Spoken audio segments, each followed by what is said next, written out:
मेरा क्योंकि कई सारे सवाल हैं मेरे पास, जब आज आपकी मौजूदगी है, तो सबसे पहला सवाल ये है, आप कहते हैं कि बीपी कोई बीमारी नहीं है, आप कहते हैं शुगर कैसे कोई बीमारी नहीं है, जबकि हम देखते हैं कि हमारे देश में लगभग 22 करोड़ लोग आज इस बीपी और शुगर जैसी बीमारी से जूझ रहे हैं। बीमारी सर क्यों नहीं है? आप ऐसा क्यों कहते हैं, किस बेसिस पे? हाँ देखिए, ये मेडिकल डेफिनेशन के हिसाब से it is a medical condition not a disease. इसे डिजीज के कैटेगरी में नहीं रखा गया अब तक। फॉर एग्जांपल, अगर अभी मैं बैठा हूं यहाँ पे, पीछे से अगर कोई सांप आ जाए तो मैं उसे देखूंगा, एकदम डर जाऊंगा, तो मेरा ब्लड प्रेशर बढ़ जाएगा। और अगर वो डर अगर बैठा रहे मेरे दिमाग में तो मेरा ब्लड प्रेशर बढ़ा ही रहेगा फॉर लॉन्ग पीरियड। तो इस तरह से ब्लड प्रेशर को इन्फ्लुएंस करने की जो सराउंडिंग है, सर्कमस्टेंस अगर हम मेंटेन करके रखेंगे तो ब्लड प्रेशर बढ़ा ही रहेगा। सिमिलरली, मान लो आपके ग्लूकोमीटर में रीडिंग आती है 200 mg पर डेसीलीटर जी। इसका मतलब ये है कि आपके 1 लीटर खून में 2 ग्राम शुगर है, ओनली 2 ग्राम, आधा चम्मच से भी कम, थोड़ा सा। तो उस 2 ग्राम में से अगर थोड़ा सा आधा ग्राम में हटा दूं तो आप नॉर्मल रेंज में आ जाएंगे। ये सारे management can be done by changing the lifestyle, and हमने देखा है it can be done with in 3 to 7 days। जो लोग मुझे सुन रहे हैं, सिर्फ इतना याद रखिए कि एक हफ्ते के लिए the kind of diet which I recommend, the DIP diet, DIP diet लेते ही within the first 3 days आपका ब्लड शुगर नीचे होने लगता है, within the first 7 days आपका ब्लड प्रेशर नीचे होने लगता है। तो जरा सोचिए, अगर ये कोई बीमारी है तो 3 से 7 दिन में आंकड़े कैसे बदल रहे हैं। World wide universally high blood sugar, high blood pressure को डिजीज नहीं माना गया है, मेडिकल कंडीशन माना गया है। मेडिकल कंडीशन मतलब it is based on the surrounding circumstance. एक एक्सपेरिमेंट कीजिए मेरे बोलने पे, आप अपना ब्लड शुगर मेजर कीजिए और उसके बाद एक डरावनी मूवी देखिए। डरावनी मूवी देखने के बाद दोबारा अपना ब्लड शुगर चेक कीजिए, आप पाएंगे कि ब्लड शुगर डरावनी मूवी देखने के बाद आपका बढ़ जाएगा। तो does that mean that you are a blood sugar patient? It only means आपका साइकोलॉजिकल स्टेटस क्या है, उस पे भी निर्भर करता है कि उस वक्त आपका ब्लड शुगर कितना रहेगा।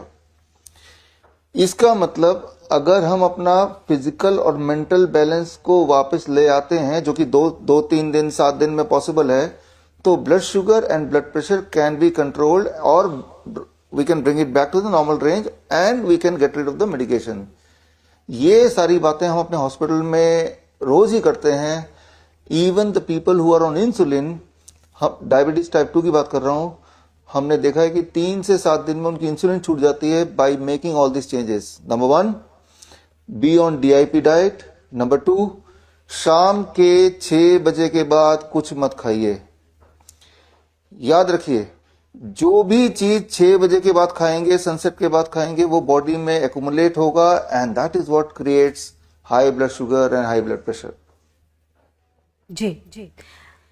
अच्छा डॉक्टर साहब, आप कह रहे हैं कि ये कंडीशन है। अच्छा, मैंने आपके कुछ इंटरव्यूज देखे, छोटे छोटे बच्चों को, मैं न्यूज पढ़ती हूँ, कई बार देखती हूँ कि 10 साल के बच्चों को, 12 साल के बच्चों को हार्ट अटैक आ रहा है। ऐसे में उनको कैसे बचाया जाए, उनको कैसे सेव किया जाए, और उनके लिए उनके पेरेंट्स क्या कर सकते हैं जिससे कि वो इस मेडिकल कंडीशन जो कि आप कह रहे हैं उससे वो बचे रहे?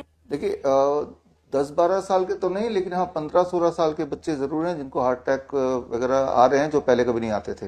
जो 10-12 साल के बच्चे हैं, जो इसकी बात आप कर रहे हैं, छोटे छोटे बच्चे या उससे भी छोटे बच्चे, इवन 2-3 साल के बच्चे, उनमें diabetes type 1, high blood sugar पाया जा रहा है। तो ये ट्रेंड देखा जा रहा है। तो इसमें 2 इंपॉर्टेंट बातें हैं। पहले तो हार्ट अटैक की बात कर लेते हैं। याद रखिए कि हार्ट अटैक का इस तरह का फिनोमिना ओनली लास्ट 2 years में देखा गया जी। और पूरे वर्ल्ड वाइड।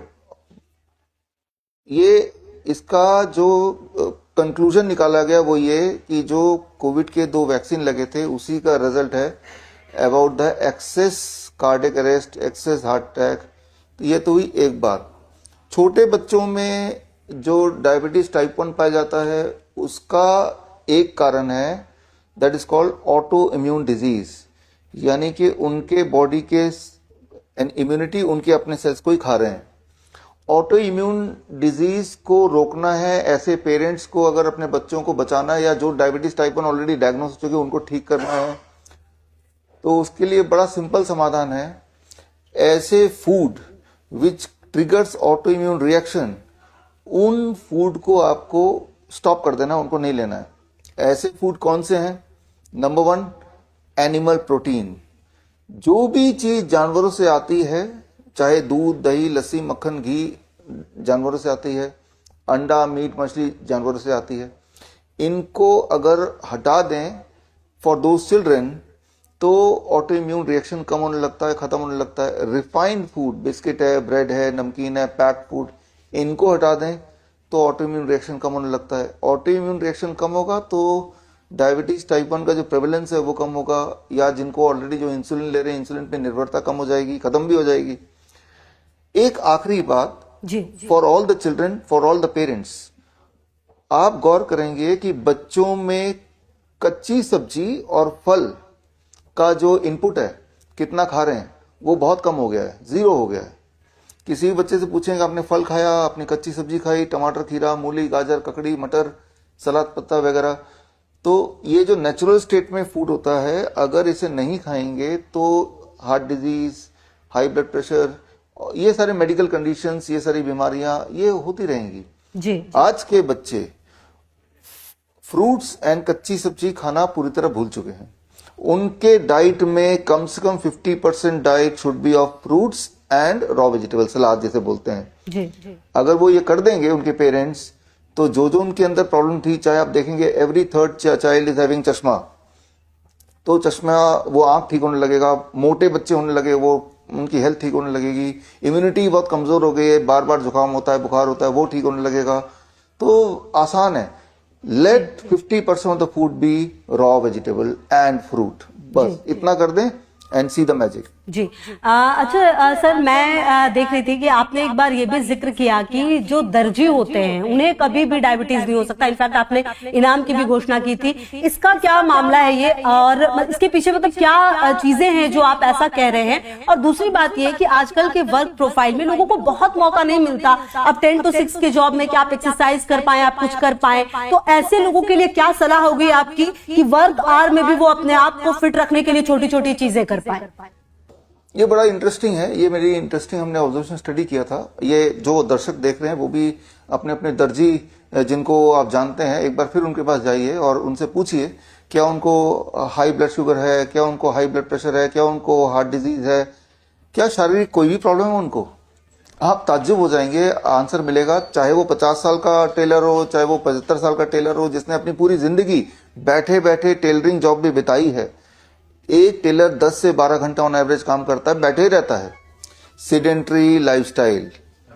उसके बावजूद भी मैंने ये देखा है, हमने वॉलंटियर्स लगा दिए पूरे देश में, अलग अलग शहरों में, खासतौर पे दिल्ली, एनसीआर, मेरठ वगैरह में, कि टेलर्स में बीमारियां ना के बराबर है। खांसी, जुकाम, बुखार, कभी घुटने का दर्द छोटा मोटा वो तो होता है, लेकिन किडनी फेल हो गया, इंसुलिन पे हैं, ऐसा नहीं होता।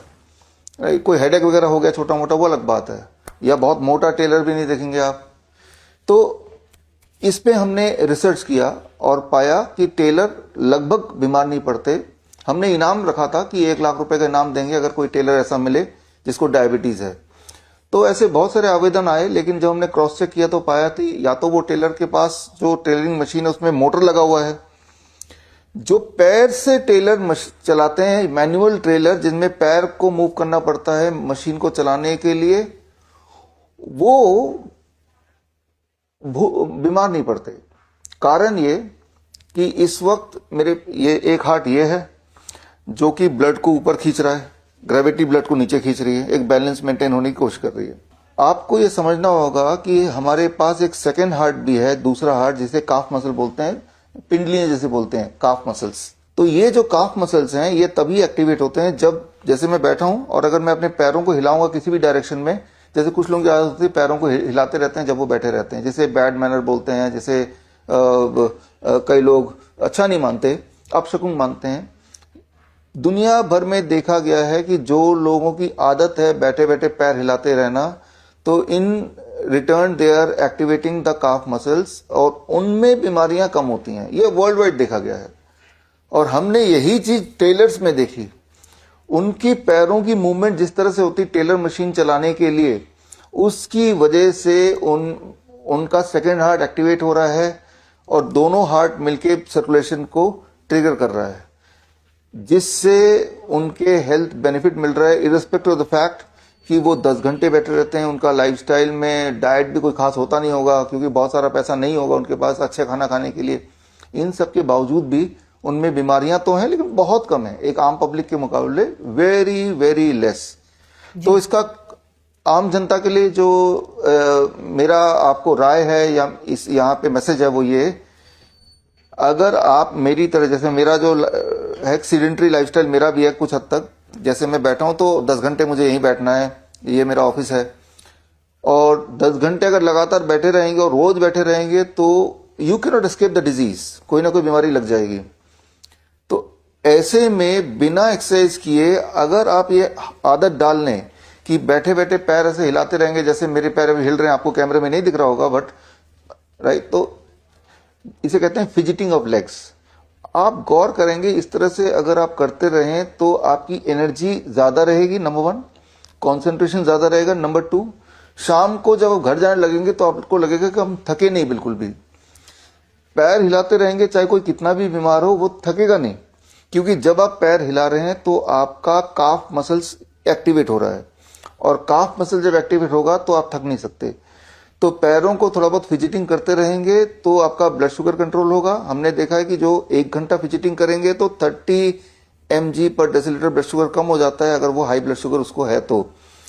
और अगर फिजिटिंग करते रहेंगे तो आपके मोटापे में भी फर्क पड़ेगा, आपके ब्लड प्रेशर में फर्क पड़ेगा, आपके हेल्थ में, आपकी एनर्जी लेवल में, आपके फोकस में, कॉन्सेंट्रेशन में। तो मैं ये बोलता हूं कि फिजिटिंग ऑफ लेग्स, पैरों को यूं हिलाना थोड़ा थोड़ा, ये एक अच्छी हैबिट है आपके हेल्थ पॉइंट ऑफ व्यू से। तो ये चीज हम अपने हॉस्पिटल्स में भी प्रमोट करते हैं, और ये एक ऐसी दवा है पैरों को हिलाना जिसके लिए कोई पैसा खर्च करना, कहीं पे जाना, जाके एक्सरसाइज करने के लिए जिम जाना पड़ेगा, वो सब करने की आवश्यकता नहीं है। अपने आप को याद दिलाने के लिए कि आपको ऐसे पैर को हिलाना है, कुछ दिन लगेंगे प्रैक्टिस में लाने के लिए, उसके बाद आपकी हैबिट हो जाएगी। तो आप कहीं लिख के रखिए, आप जहां, जैसे मैं यहाँ बैठता हूं तो सामने लिख दिया कोने में फिजिटिंग ऑफ लेग्स। जितनी बार नजर उधर पड़ेगी तो आपको ध्यान आएगा कि पैरों को थोड़ा थोड़ा हिलाना है, और उसके बाद क्योंकि उससे आपका कॉन्सेंट्रेशन बढ़ रहा है, आपका फोकस बढ़ रहा है, तो आपकी आदत में आ जाएगा। तो fidgeting of legs contribute to your health in a positive manner. जी अच्छा, सर मेरा एक सवाल ये भी था कि मैंने कई बार कई सारी चीजें पढ़ी हैं, तेल को लेकर बहुत सारा सवाल उठता है, और तेल एक ऐसी चीज है जो खाने में लोग इस्तेमाल करते हैं, कुछ महंगे कुछ सस्ते, कई सारी चीजें आती हैं कि आपको इस तरह का तेल खाना चाहिए, आपको इस तरह का तेल खाना चाहिए। किस तरह का तेल खाना चाहिए, और क्या जो कई लोग कहते हैं कि आप बिना तेल के, बिना घी के ही खाना खाओ, वो सबसे बेस्ट है, क्या ये सही होगा कि कुछ एक चीज को बिल्कुल छोड़ दिया जाए, चाहे वो तेल होता है, या फिर हम कहते हैं कि शुगर बिल्कुल छोड़ दो, उसका इंटेक बिल्कुल छोड़ दो, क्या ये सही तरीका होता है हेल्दी रहने के लिए? हाँ देखिए, जब भी इस तरह के सवाल दिमाग में आए, चाहे वो तेल के कॉन्टेक्स्ट में हो, शुगर के कॉन्टेक्स्ट में हो, फॉर दैट मैटर किसी बीमारी के, किसी भी फूड के कॉन्टेक्स्ट में हो, करेक्ट आंसर क्या है ये कैसे पता चलेगा? हो सकता है मैं कुछ एक अपनी राय दूं, कोई दूसरा एक्सपर्ट कोई अपनी राय दे, लेकिन उनमें से करेक्ट कौन है कैसे पता चलेगा? इसका बड़ा आसान तरीका है। मान लो हम तेल की बात करते हैं, शुगर की बात करते हैं, तो आप अपने आप से पूछिए कि ये तेल क्या कुदरत ने बना के दे दिया आपको आपके हाथ में? शुगर क्या कुदरत पेड़ पे लटका हुआ शुगर मिला? तेल कहीं आसमान से टपका, या किसी फल को आपने छीला, उसके अंदर नारियल पानी की तरह तेल निकल गया? नहीं, हमने टेक्नोलॉजी यूज किया, हमने प्रोसेसिंग की, और उसके बाद तेल को हमने एक्सट्रैक्ट किया, उसके बाद हमने शुगर को प्रोड्यूस किया, फैक्ट्री में प्रोड्यूस किया। तो जो भी चीज हम एक्सट्रैक्ट करते हैं होल फूड से, वो रिफाइंड फूड के कैटेगरी में आ जाता है। रिफाइंड फूड के लिए आपकी बॉडी नहीं बनी है। तो जो भी चीज नेचर में नेचुरली नहीं पाया जाता है तो वो आपके बॉडी को नुकसान करेगा। अब आते हैं स्पेसिफिक आपके सवाल के लिए, तो तेल पूरा छोड़ने से नुकसान हो जाएगा, फॉर एग्जाम्पल कोई लोग बोलेंगे। देखिए फिर वही कि go to the back to the nature. Nature में आपने देखा, चाहे वो गाय हो, भैंस हो, हाथी हो, घोड़ा हो, इनकी हड्डियां बड़ी मजबूत हैं। इनका तो क्या ये बहुत सारा तेल लेते होंगे, खाते होंगे? क्या बहुत सारा कैल्शियम खाते होंगे? क्या ये घी खाते होंगे? क्या ये शुगर लेते होंगे? ये वही लेते हैं जो पेड़ पौधे से, जो नेचर में जिस फॉर्म में उसी फॉर्म में उनको ले लिया, और वो बिल्कुल स्वस्थ हैं। इंसान कोई बीमारी है तो जो भी चीज नेचुरल स्टेट में से हम चेंज कर देते हैं तो वो हमें हेल्थ में नेगेटिवली कंट्रीब्यूट करेगा। तो आप सिर्फ इतना सोचिए, जो भी आप खा रहे हैं, खाने से पहले क्या ये इसी स्टेट में कुदरत ने बनाया? If the answer is yes, then you can take it. अगर इस स्टेट में नहीं बनाया, उसको हमने इंटरफेयर किया, अब जो बन के आया वो फूड जैसा दिख तो रहा है लेकिन वो फूड नहीं है। ये हुई एक बात। अब आता है तो करें क्या? आप जब सब्जी कुक करेंगे तो जैसे तेल डालते हैं ना, तेल की जगह पानी डालें और सब्जी को कुक करें। ये समझ लीजिए कि जो तेल का आपका भगोना है या बोतल है जिसमें तेल पड़ा होता है, उसमें पानी भर लीजिए, उसके ऊपर लिख दीजिए ऑयल है।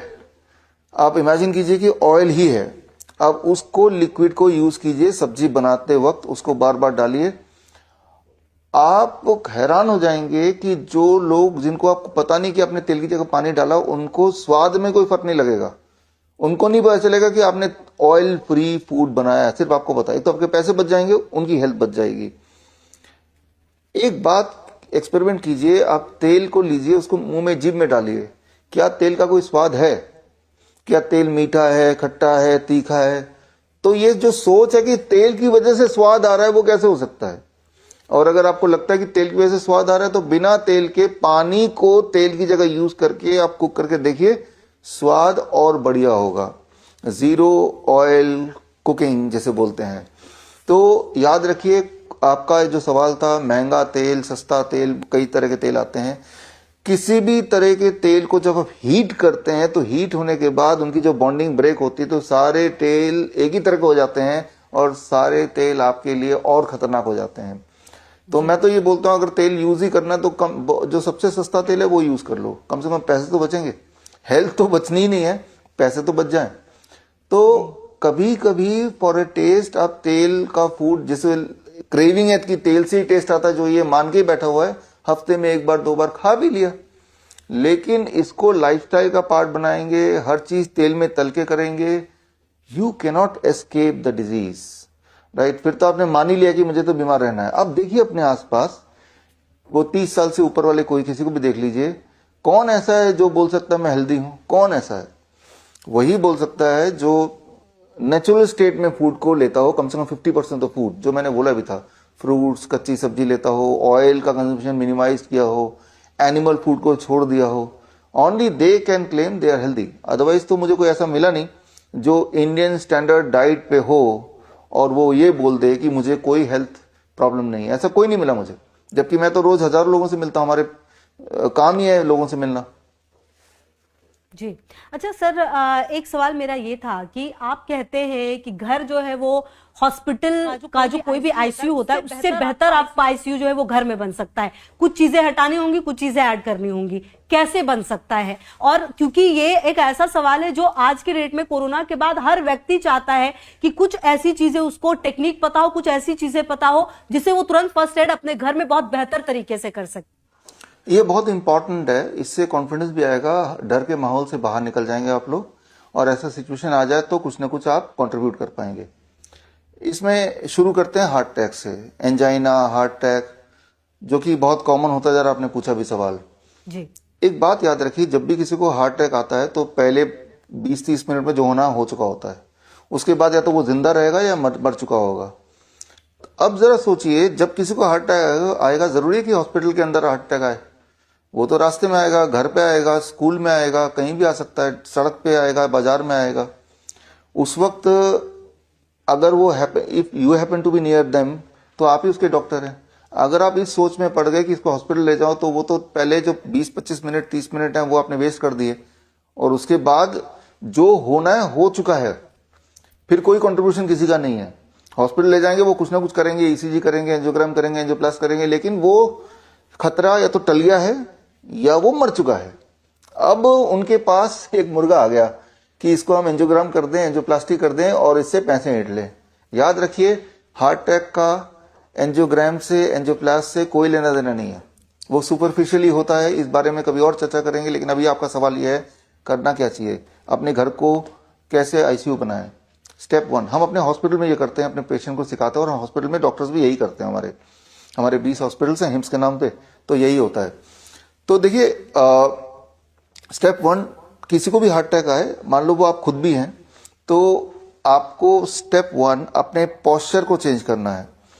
ये एक हार्ट है, एक हार्ट आपके काफ मसल्स हैं, दोनों हार्ट को पास ले आना है। कैसे? मान लो मुझे हार्ट अटैक आ गया, तो मैं क्या करूंगा, पहला step what I will do, ये जो पोस्चर है, दोनों हार्ट पास आ गए, काफ मसल्स और ये हार्ट का distance is very very close, तो दिस इज द पोस्चर। लेकिन ये आपको चेयर पे बैठ के नहीं करना है, जमीन पे बैठ के करना है, पीछे का सपोर्ट लेके। चेयर पे बैठ के इसलिए नहीं करना है क्योंकि अगर वो पेशेंट जो है उसको अगर अनकॉन्शियस हो गया तो चेयर से गिरेगा और चोट लगेगी, और नीचे बैठ के करेगा तो अगर अनकॉन्शियस हो गया दर्द के मारे तो वो नीचे ही है तो गिरेगा तो चोट वोट नहीं लगेगी। पहला स्टेप, जैसे ही आप इस पोस्चर में आएंगे आपका एंजाइना होपफुली थोड़ा कम होने लगेगा, पहला स्टेप।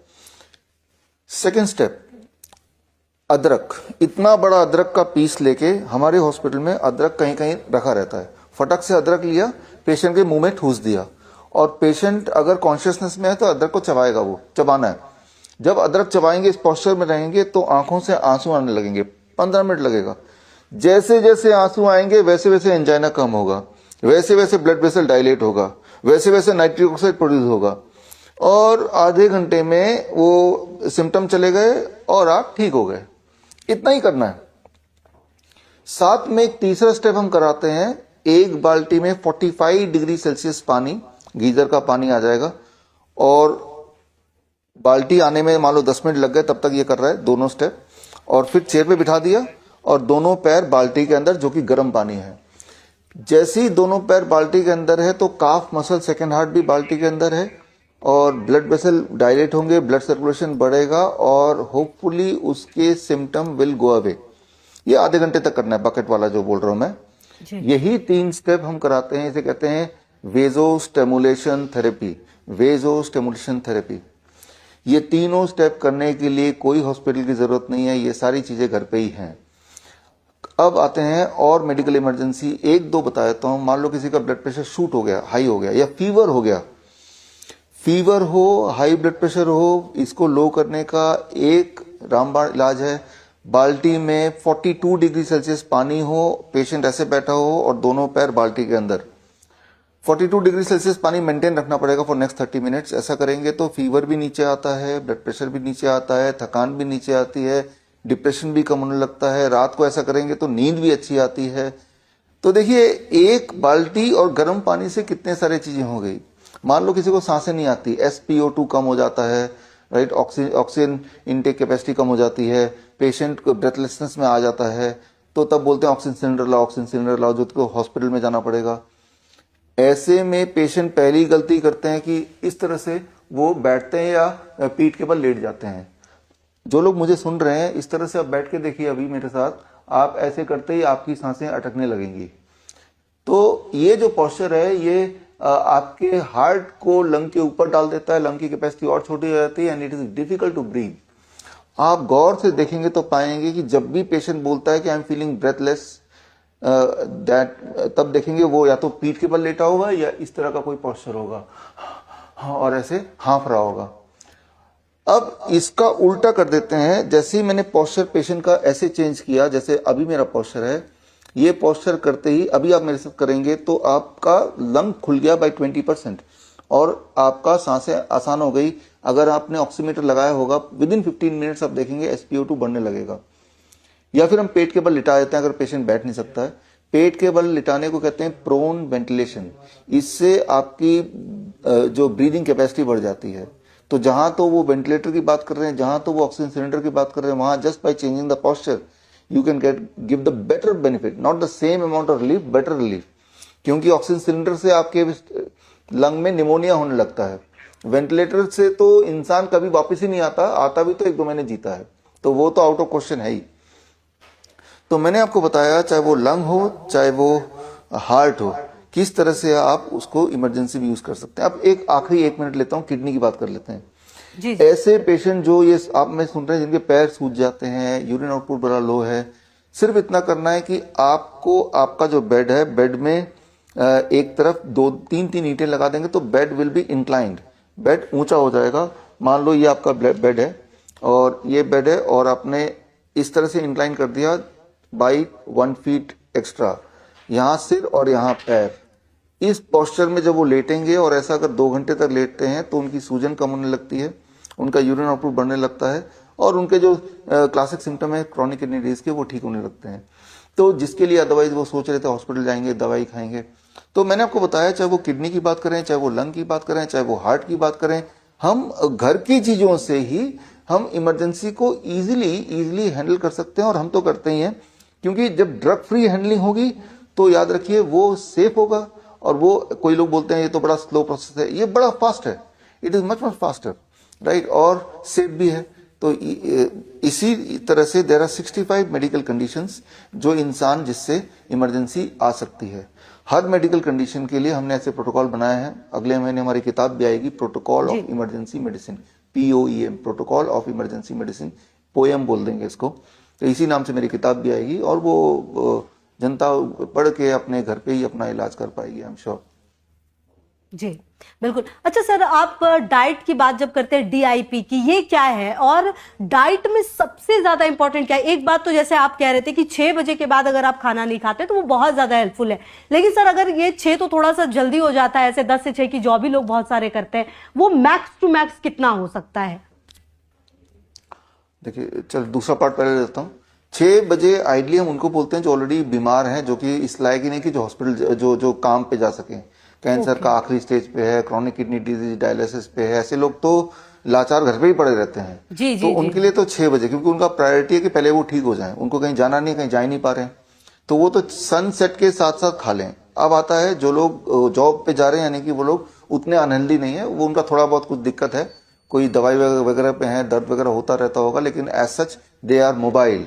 ऐसे लोगों को बोलते हैं यार 6 छोड़ो, तुम 7 बजे तक कर लो। लेकिन अगर वो 10 बजे करेंगे और श्योरली फिर सोचेंगे हम हेल्दी रहेंगे, वो नहीं होने वाला।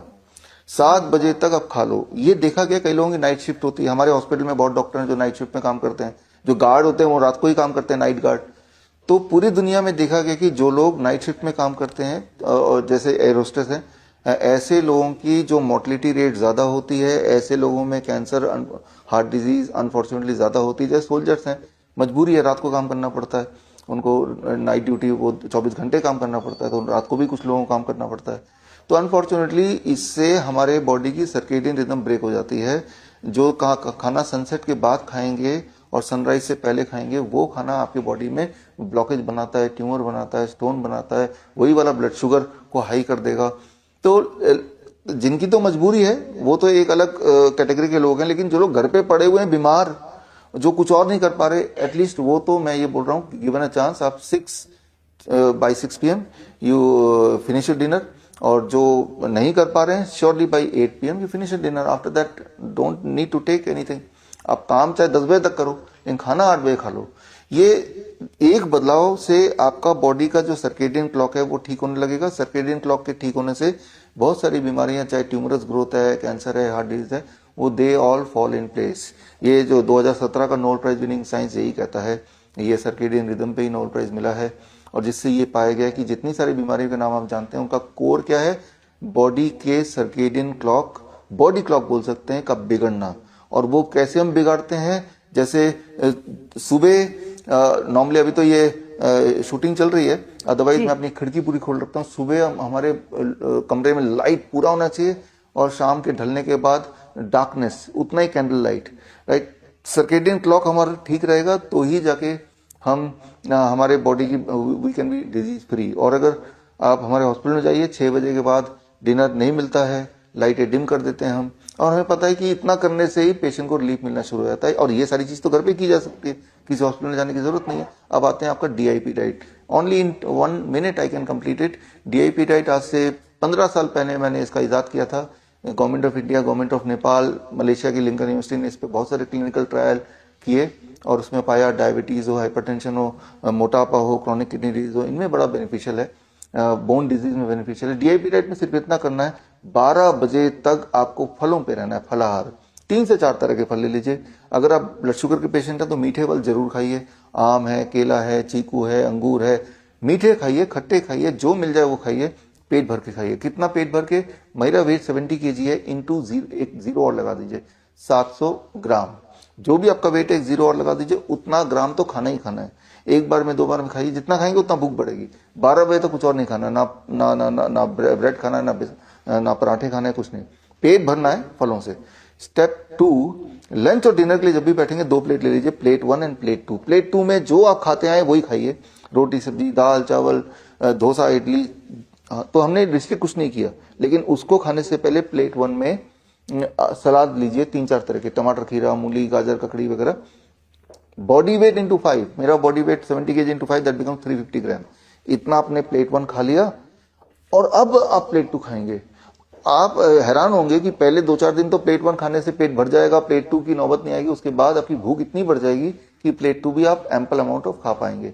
एक आखिरी बात है, 2 तरह की चीजों को छोड़ दीजिए। Anything which comes out of animal, जैसे मैंने बताया, anything which comes out of factory, biscuit, bread, नमकीन, इनको छोड़ दीजिए। धूप में थोड़ा बहुत बैठिए 10-15 मिनट रोज, पैसिव और एक्टिव एक्सपोजर ऑफ सनलाइट। जितनी बातें मैंने अभी बताई, अगर ये करेंगे, within the first 3 days your blood sugar has to drop, you are forced to taper on the medicine. Within the first 7 days आपका ब्लड प्रेशर नीचे होने लगेगा, जिनका ब्लड प्रेशर ऊपर रहता है। 1 महीने के अंदर body weight reduces by 5 to 10%। 3 महीने के अंदर बीएमआई नॉर्मल में आ जाता है जो लोग मोटे हैं। बोन डिजीज के पेशेंट्स को, ज्वाइंट पेन के पेशेंट्स को 15 दिन से 21 दिन में फायदा होने लगता है। तो this is about the DIP diet. GFR बढ़ने लगता है क्रॉनिक किडनी डिजीज में, जो क्लिनिकल ट्रायल से पता चला है। तो ये सिंपल डाइट है। मैं तो ये बोलता हूँ, जो लोग ये इंटरव्यू देख रहे हैं, जब देखने में इतना समय लगा ही लिया है आपने, तो ये टेस्ट करना बनता है। 1 हफ्ते के लिए टेस्ट कीजिए, अगर आपको फायदा मिल रहा है, कैरी ऑन। बिल्कुल। अच्छा सर, मेरा एक सवाल ये था कि आजकल जो है ना सर, वो इंटरमिटेंट फास्टिंग, जिसको हम बहुत बार, अच्छा सर, आपने ये कहा कि 12 बजे तक आप फ्रूट्स पे रहिए, कुल मिला के मतलब आप कुछ मत खाइए, और आप लास्ट डिनर भी कह रहे हैं कि 7 से 8, मतलब हम अगर ऐसे देखें तो 12 और 4, 16 घंटे हम ऐसे रह रहे हैं। तो सर ये क्या सही मतलब फायदा पहुंचाता है? मतलब इंटरमिटेंट फास्टिंग जिसे हम कहते हैं, कुल मिला के उसे हम पॉजिटिव ले सकते हैं? हाँ देखिए, yes you are right, intermediate fasting कुछ लोग उसको बोल सकते हैं। Means you are eating within the bracket of 10 hours between 8 AM to 6 PM, और 12 hours 8 AM to 8 PM, and you are not eating between 8 PM to next day 8 AM। तो 12 घंटे के ब्रैकेट में आप खा रहे हैं, और 12 घंटे आप कुछ भी नहीं खा रहे हैं, पानी पी सकते हैं, सिर्फ पानी। तो जब आप कुछ नहीं खा रहे हैं तो बॉडी में is not shut down, body में तो एक्टिविटी चल रही है, केमिकल रिएक्शन चल रहे हैं, आपकी एनर्जी भी एक्सपेंड हो रही है। तो बॉडी को लगातार एनर्जी चाहिए, लगातार न्यूट्रिशन चाहिए। तो उस 12 घंटे में बॉडी क्या कर रही है, आपके बॉडी के अंदर ही ट्यूमर के नाम पे, स्टोन के नाम पे और ब्लॉकेजेस अलग अलग जगह पे हैं।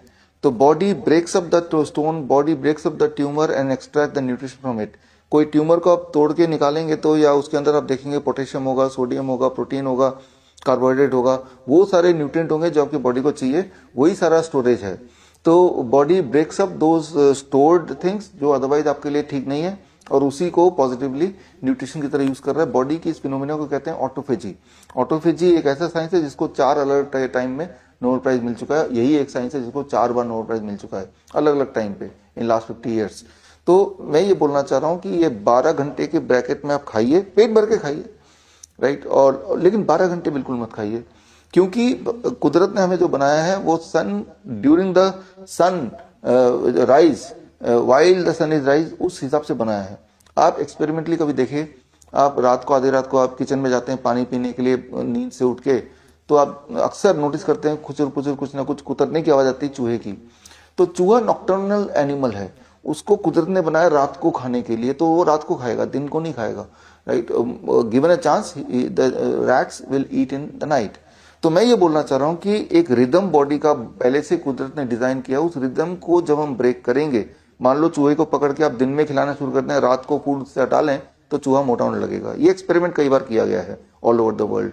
राइट। तो ठीक उसी तरह से जितना अमाउंट ऑफ फूड आप खाते हैं वही अमाउंट ऑफ फूड अगर आपने सनसेट के बाद खाया, उससे उल्टा टाइम पे खाया, तो that will keep on accumulating in the body and that is the beginning of all diseases. तो बस इतनी छोटी छोटी बातों का आप ध्यान रखेंगे तो जो आप इंटरमीडिएट फास्टिंग बोल भी रहे थे, तो आप देखेंगे what I call as time as medicine, right. तो you will get the solution and you will get the result within the first 2-3 days, sometime 5 days, 7 days। जी। अच्छा सर, एक सवाल ये भी था मेरा कि आजकल कोरोना के बाद हमने देखा हेल्थ को लेके लोग बहुत ज्यादा कॉन्शियस हुए हैं, जिम बहुत जाते हैं, लेकिन जिम से जुड़ी हुई खबरें भी उतनी ही आती हैं, ट्रेडमिल पर खास करके चलते हुए। जिम जाने वालों को सर क्या सलाह देना चाहते हैं? हाँ देखिए, जिम तो सदियों से लोग जाते हैं, इनफैक्ट मैं भी जाता रहा हूँ और अभी भी जाता हूँ, मैं हमारे ऑफिस में भी जिम हमने लगाया है, all kind of things, right. तो जिम कोई रेस्पॉन्सिबल नहीं है किसी के मरने का, किसी का हार्ट अटैक होने का। जिम के बहाने ये बातें बोलने से अवॉइड किया जा रहा है कि जो 2 खुराक अपने कोरोना के लगाए थे, मैं तो पहले से बोल रहा था जब आया भी नहीं था वैक्सीन, तभी से हमने 5000 MPs MLA सबको हमने पत्र लिखा था इससे हार्ट अटैक आएंगे, जो कि आ भी रहा है और अब तो सिद्ध हो गया है। तो उनके लिए ये है कि आप जो मैंने अभी DIP डाइट बताया वो DIP डाइट पे रहें, और जो मैंने टाइम एज मेडिसिन का कॉन्सेप्ट बताया उसको आप लाइफ में इंप्लीमेंट करें। तो hopefully this will mitigate, right, the side effect of the vaccine which unknowingly you have taken. Plus जैसे हार्ट है जिसमें हार्ट अटैक, कार्डियक अरेस्ट वगैरह आ रहा है, let the second heart be the helper. जो सेकेंड हार्ट मतलब काफ muscles helper. तो अपने लाइफस्टाइल में फिजिटिंग एक्सरसाइज, जो पैरों को हिलाना थोड़ा थोड़ा करके, इसकी आदत भी डालना है। तो इससे एक बैलेंस बना रहेगा एंड होपफुली आपके ज्यादा एक्साइट होने से, ज्यादा एक्साइट मतलब जो ज्यादा दौड़ने लगे, कोई डांस कर रहा है, कोई भंगड़ा कर रहा है, कोई डांडिया कर रहा है, कोई जिम जा रहा है, तो जब कोई एक्साइटमेंट मोड में आता है तभी आपने गौर किया होगा इस तरह के हादसे होते हैं। तो जो भी मैंने बताया, DIP diet, time as medicine and the fidgeting action, if you inculcate these 3 things, hopefully this will help you to prevent this unexpected or unfortunate incidents.